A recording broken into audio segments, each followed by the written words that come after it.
여러분 안녕하세요. 저는 지리학자 김희재입니다. 저는 지난 한 30년 동안 지리학 공부를 했고요. 한 세계 100여 개 나라를 다녔습니다. 이제 코로나로 제가 해외를 못 나가잖아요. 그래서 제 인생을 이렇게 돌이켜보고 이렇게 세계사도 한번 제가 돌이켜봤습니다. 근데 제가 놀라운 비밀 하나를 깨달았어요. 우리가 부와 권력을 쥔 사람 또는 세계사에 이름이 남을 정도로 특별한 성취를 한 사람들을 이렇게 쭉 훑어보니까 그분들이 다 지도를 잘 읽고 활용한 분이셨더라고요. 뿐만 아니에요. 국가를 쭉 보면 이 세계사의 어떤 국가가 이제 커지고 또 망하기도 하고, 근데 그 국가가 최전성기에 당대 가장 정확한 지도를 그리고 세계를 통치했더라고요. 그래서 제가 지도력이라는 것이, 즉 지도를 읽고 활용하는 힘 또는 만드는 힘, 그리고 세상을 보면서 방향을 설정하고 나아가는 그 리더의 역할이 굉장히 중요하구나라는 걸 깨달았고요. 지도력. 그래서 제가 새로운 단어를 그냥 만들어 버렸습니다. 그래서 지도자라면 지도력을 길러야 된다. 그리고 지도력을 길러야 우리가 부와 성공의 길로 나아갈 수 있다라고 이제 제가 주장하기 시작했는데요. 그렇다면 우리가 지도를 활용해서 어떻게 부와 권력을 얻고 또 행복한 성공의 길로 나아갈 수 있을지 제가 여러분들께 그 비법을 공개하겠습니다. 여러분, 세계사를 한번 보세요. 저는 정말 히스토리인 것 같아요. 헐스토리가 아닙니다.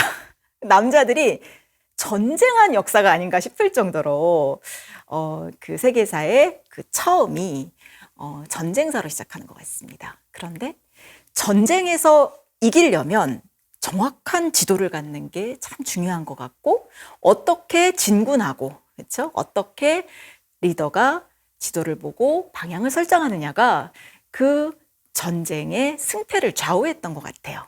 전쟁은 최고의 지리교사다 이런 말도 있거든요. 그래서 이 전쟁에 이기는 데 있어서 지도가 굉장히 중요하구나 그런 생각을 했습니다. 그리고 실제로 그렇게 한 역사적 인물이 있어요. 제가 볼 때 가장 가성비 높은 인생을 살지 않았나 제가 그런 생각을 해봐요. 바로 알렉산더 대왕입니다. 그가 왕이 된 게 한 19, 20살 때더라고요. 아버지가 갑자기 돌아가셔서 마케도니아의 왕이 됐고요. 그가 죽은 게 보니까 33살이더라고요. 그러니까 한 13년 동안을 정복 활동을 벌였는데 알렉산더 대왕 모르는 사람은 없었던 것 같습니다. 근데 이 알렉산더 대왕이 어떻게 그렇게 젊은 나이에 세계를 정복할 수 있었을까?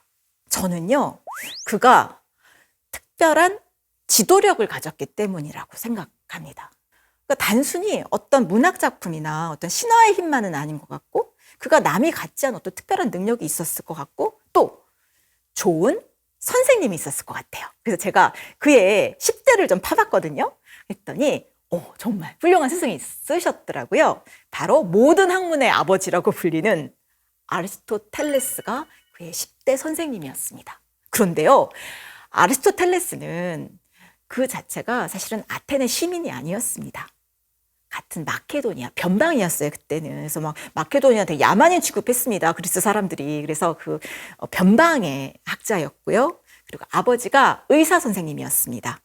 그래서 이런 식물이나 약초 같은 거 다루는 법, 또 동물에 대해서도 상당히 관심이 많았다고 합니다. 그래서 아리스토텔레스는 과학의 눈으로 세계를 보았어요.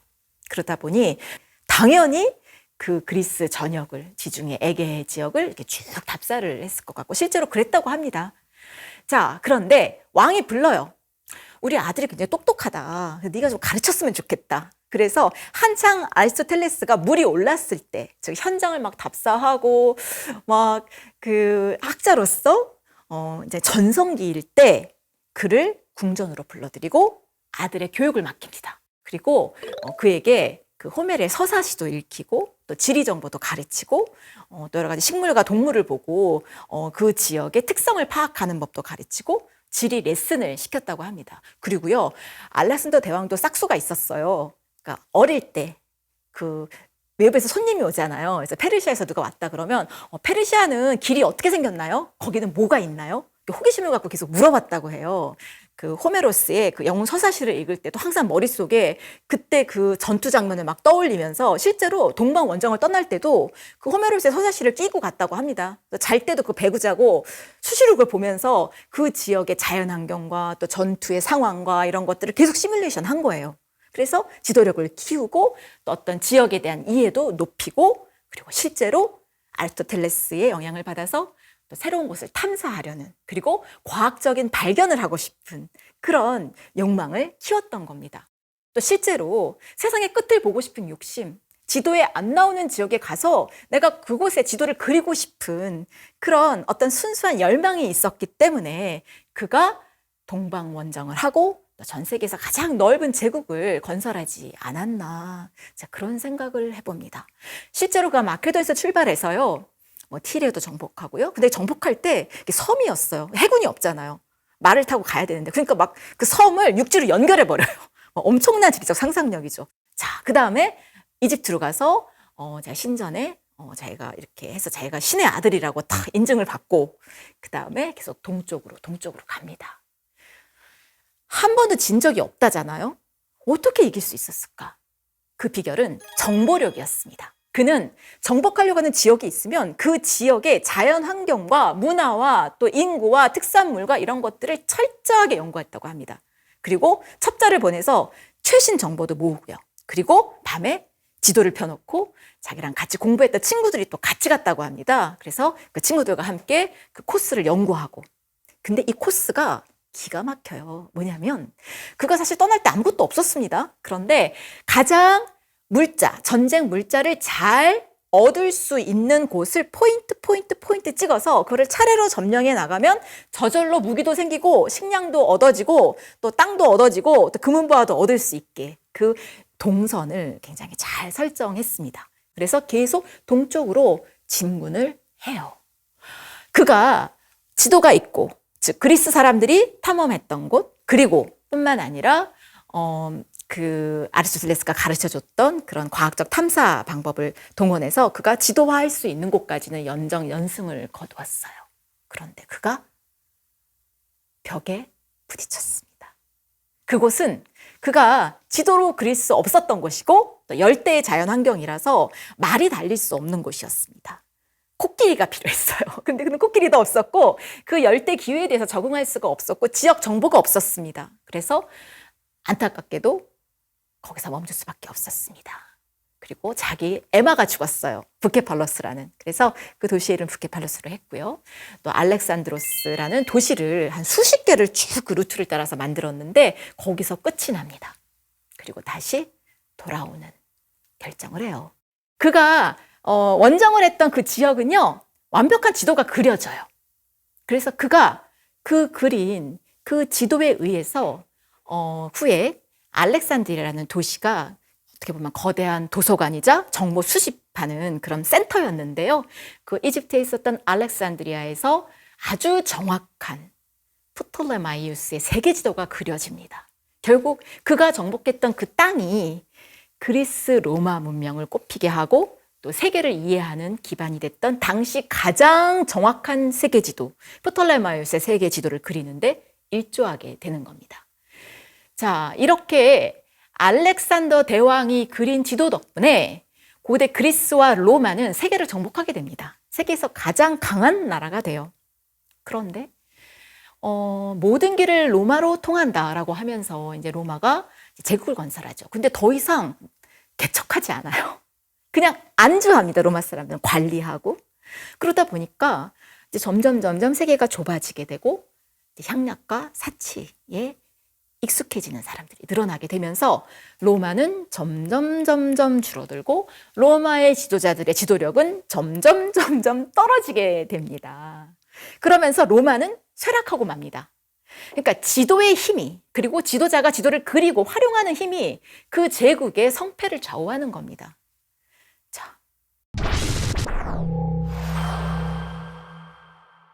그 다음에 지도 강국이 이슬람에서 탄생합니다. 이후에 유럽 사람들은 TO 지도라는 이상한 지도에 갇혀서 더 이상 지도를 보지 않습니다. 그냥 이상적인 천국만 꿈꾸고 기도만 해요. 근데 저 사막 기후, 척박한 기후에서 모하메드라는 예언자가 나타나고 그가 무역을 활성화시키고 지도를 그리면서 이슬람교가 계속 성장하게 되고 정확한 지도가 그려집니다. 당대 최강대국은 이슬람 제국이었고요. 그때 정확한 알 이드리스의 지도가 만들어집니다. 즉 세계사에서 지도 강국이 결국은 그 시대에서 가장 큰 제국을 건설할 수 있는 겁니다. 자, 다음은 어디죠? 포르투갈은 변방에 있는 작은 나라였지만 에니크라는 왕자가 굉장히 지도력이 탁월했습니다. 그런데 그가 정확한 지도를 만들어서 동방 원정을 하겠다는 꿈을 꿉니다. 그래서 사그레스 항해학교를 만들어서 당대 최고의 지도 제작자들을 다 불러 모읍니다. 그래서 비밀리에 정확한 지도를 그리기 시작하면서 포르투갈의 국운이 핍니다. 그 다음은 스페인이었습니다. 이사벨라 여왕이라는 굉장히 현명하고 또 실행력 강한 여왕이 콜럼버스를 지원하기도 하고 또 정확한 지도를 제작해서 또 스페인이 또 한 번 주름 잡습니다. 포르투갈, 스페인에 이어서 이제 네덜란드가 지도 강국으로 등극합니다. 그 지도를 잘 그리는 사람들이 네덜란드에 많았거든요. 그리고 이 상인들이 십시일반 돈을 모아가지고 정확한 세계 지도를 그리기 시작했습니다. 그래서 지도 산업이 발달하고요. 세계의 경제를 주름잡는 시기가 잠깐 옵니다. 근데 네덜란드는 워낙 작은 나라잖아요. 그래서 막 향신료 찾으러 또 뭐 커피 재배하러 전 세계로 나가다 보니까 전쟁에서 이기기가 좀 어려웠습니다. 그래서 프랑스와 영국이 힘을 길러서 네덜란드를 제압했고요. 이제 프랑스와 영국이 지도 강국으로 등장했습니다. 그런데 영국은 뭐 엘리자베스 여왕이라든지 제임스 쿡 같은 이런 걸출한 지도자가 나와서 계속 지도를 잘 그렸어요. 그런데 프랑스는 좀 살만하니까 이제 루이 14세 때 그 베르사유 궁전 짓고 15, 16세에 안주하고 이러다가 지도 강국의 지위를 잃어버리면서 세계사의 전면에서 약간 뒤떨어지게 됩니다. 자, 영국은요 끝까지 지도를 볼 뿐만 아니라 통치자뿐만 아니라 바로 평민들까지도 지도를 보는 열풍이 붑니다. 뭐 그랜드 투어라는 것도 사실은 지도를 보고 이 유럽을 가서 배우는 활동이었고요. 또 이 대영 제국도 결국은 지도를 보면서 개척한 거잖아요. 특히 제임스 쿡은 거의 국민 영웅 수준으로 이렇게 신격화되었는데요. 그가 정확한 세계 지도를 그렸기 때문에 뭐 호주라든지 뉴질랜드 같은 곳을 식민지화할 수 있었습니다. 그 다음에 처칠 수상도 역시 이 지도력의 달인이었어요. 그가 공부는 좀 못했습니다. 그래서 이특도 못 갔어요. 근데 군사학교에 가서 이 지도를 보는 법, 또 지도를 그리는 법을 잘 익혀서 뭐 인도라든지 남아공 같은 곳에서 성공적으로 작전을 수행하고 그가 유명 인사가 돼요. 그 비결은 그가 이 작전 지도를 잘 그렸기 때문이고요. 이후에 2차 세계대전에서도 그의 지도력이 발휘됩니다. 아시아에서는요, 여러분, 가장 지도를 잘 그린 나라가 한국도, 조선도 아니고, 한국 한반도도 아니고, 중국도 아니고, 일본이었습니다. 그래서 일본이요, 굉장히 정확한 지도를 그리는 능력이 탁월했고, 또 대동아 공영권이라는 지도를 통해서 이 아시아를 다 자기네들이 통치하겠다는 그랜드 플랜을 세웁니다. 그리고 겁도 없이 미국의 영토까지 이제 침공하겠다고 이제 선전포고를 하죠. 자, 미국은 사실 전쟁에 개입할 마음이 없었습니다. 그냥 미국이라는 나라가 어차피 섬처럼 이렇게 대륙으로 분리돼 있기 때문에 유럽에 뭐 이렇게 참전하고 싶지도 않고 항상 이 거리를 뒀는데 이제 태평양까지 코앞까지 오니까 미국도 어쩔 수 없이 참전을 하게 됩니다. 당시의 대통령이 사선 대통령, 루스벨트 대통령이었는데요. 이분이 상당히 지도력이 좋은 분이셨어요. 이 세계 지도를 펼치고 국민들에게 라디오 담화전에 다 세계 지도를 사라고 합니다. 그래서 근데 텔레비전이 없으니까요. 그래서 질의 수업을 하셔요. 우리가 앞으로 태평양 전쟁을 할 건데 국민 여러분 이런 과정을 거칠 겁니다. 하지만 우리가 이 전쟁에서 이기면 이러한 우리가 열매를 거둘 수 있습니다. 그래서 국민을 안심시켜요. 그리고 세계질이 붐이 일어나게 됩니다. 근데 이렇게 한 비결이 사실은요, 처칠한테 배운 거예요. 처칠과 전쟁을 의논하기 위해서 처칠이 대서양을 건너와요, 처칠 수장이. 근데 그때 엄청나게 많은 지도 두루마리를 이렇게 말아가지고 갖고 오거든요. 그래서 그걸 보고, 지도가 중요하구나. 그래서 당장 내셔널 지오그래픽에 전화를 해서 태평양 연안의 정확한 지도 계속 제작해 주세요. 그렇게 해서 그 일본의 어떤 그 침략을 막기 위한 그런 대비책을 철저하게 세웁니다. 세계사를 보시면 지도를 본 나라들은요, 모두 불리한 환경, 굉장히 불안정한 그런 상황에서 지도를 펼쳤습니다. 내가 먹을 게 많고 배부르고 등 따시면 그냥 주저앉고 싶습니다. 지도를 볼 이유가 없는 거죠. 어떻게 보면 지도는 약자의 무기고요. 인생 역전의 필수품이라고 할 수 있습니다. 지도력, 어떻게 보면 내 인생의 주인이 되는데 가장 필요한 기본적인 능력일 수 있습니다. 그냥 지도를 보고 낯선 곳을 찾아가고 동선과 방향을 설정하는 그런 고전적인 지도력도 물론 중요하죠. 그런데 정말 앞이 보이지 않는 상황에서 어떤 성공의 기회를 포착하고 또 공간적 의사결정 잘해서 내 인생의 어떤 방향과 운명을 바꾸는 것도 크게 보면 지도력이라고 할 수 있고요. 또 어떤 공간 전략을 잘 수립해서 문제를 효율적으로 해결하고 또 내가 살고 있는 좁은 지역뿐만 아니라 국가, 또 세계, 어떻게 보면 우주의 스케일에서 우리가 조망할 수 있는 그런 능력도 지도력이라고 할 수 있습니다. 그래서 이어령 선생님이 코로나 직전에 그런 말씀하셨어요. 신년에 달력 보는 사람은 시대에 뒤떨어진 사람이다. 지도를 펼치는 사람이 앞으로 100년을 이끌어갈 거다라는 말씀을 하셨거든요.